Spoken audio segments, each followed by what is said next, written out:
This run we're going to take a look at GreenMamba. It's the only green route top to bottom. And you can see right off the rip. Here we are right at the roll-in. Wanted to look at these first couple of rocks. Not too bad. At speed they are a little rough. So nice stuff to warm up on for an intermediate rider, but probably a little chunky for first 10-15 seconds ever riding downhill.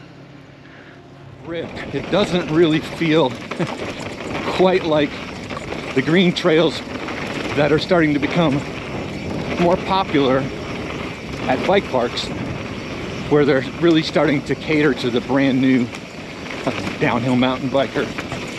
This one is pretty rough most of the way through. There's nothing really bad in terms of exposure or severe features, but it definitely has a lot of rock, and as you saw, those berms back there are, you know, a little steep for a first-time rider, and there is a good bit of elevation, but this trail does wind around the mountain quite a bit. We started riders left. This is after the first bit that crosses out into the open, and then the roll in gets some elevation here. Pretty steep bit, and it rolls into a pretty tight berm. Try and get some perspective here.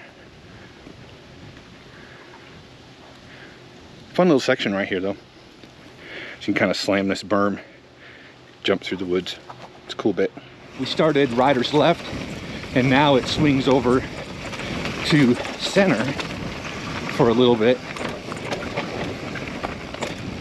And then once we get through the middle section, it'll dump us out far riders right to finish around the outside of the mountain.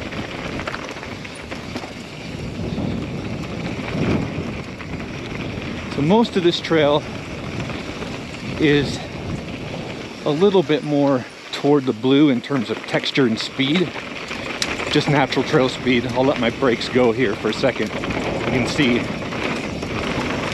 there's a lot of speed on this trail if you're not feathering the brakes most of the way down. But like I said, there isn't anything severe or any real exposure.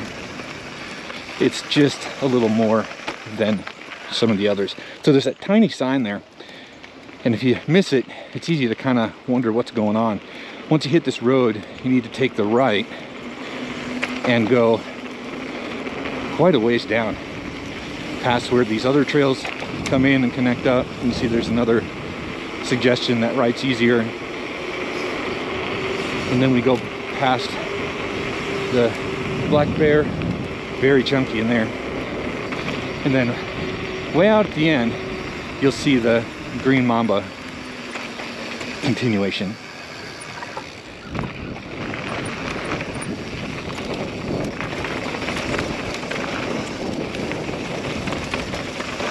There are some nice beginner-sized jumps coming up toward the bottom. There's one, but in this next wood section, if I'm remembering correctly, we'll hit some of those. And you have to be careful if you're an intermediate rider and you come through here carrying natural trail speed. It's really easy to send these all to flat. Yeah, that one, if you pull up at all with trail speed, you're definitely going to send.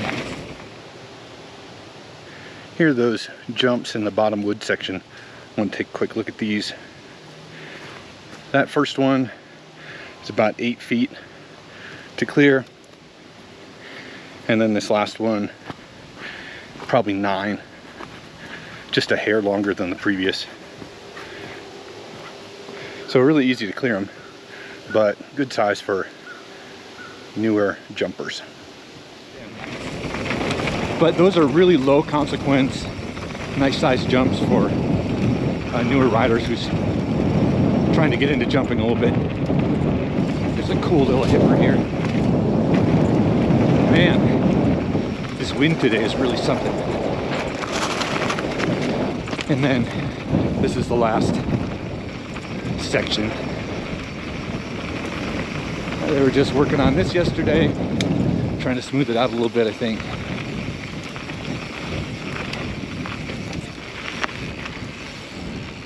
The one nice thing about this trail, though, is it is, if not the longest, one of the longer runs,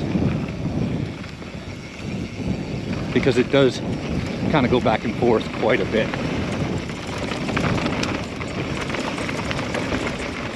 And again, in here we're getting into some pretty chunky stuff for true green. So definitely a trail that new riders will have to approach with extra caution. I think this section's a good example of some of the trail texture that you find mixed in quite often. Not huge rocks, but just enough to keep you kind of on your toes the whole time. With extra caution, or they might get kind of jostled around too much or kind of shaken off the trail. There's actually some decent roots in here too. This is the last bit I wanted to get, where these roots are coming in at the bottom.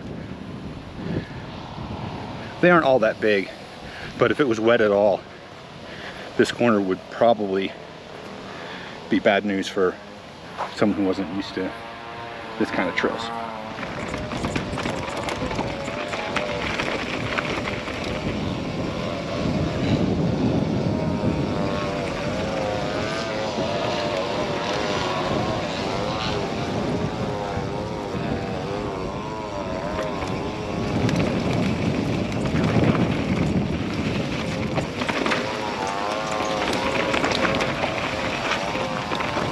So when I compare this trail to what you're seeing the new trend be at places like Snowshoe, Jared's, Ober, Ride Rock Creek, where they all have really nice, really smooth green trails, Beech just isn't leaning that direction yet. So we'll see what they do in the next year or two. But otherwise, fun trail to ride.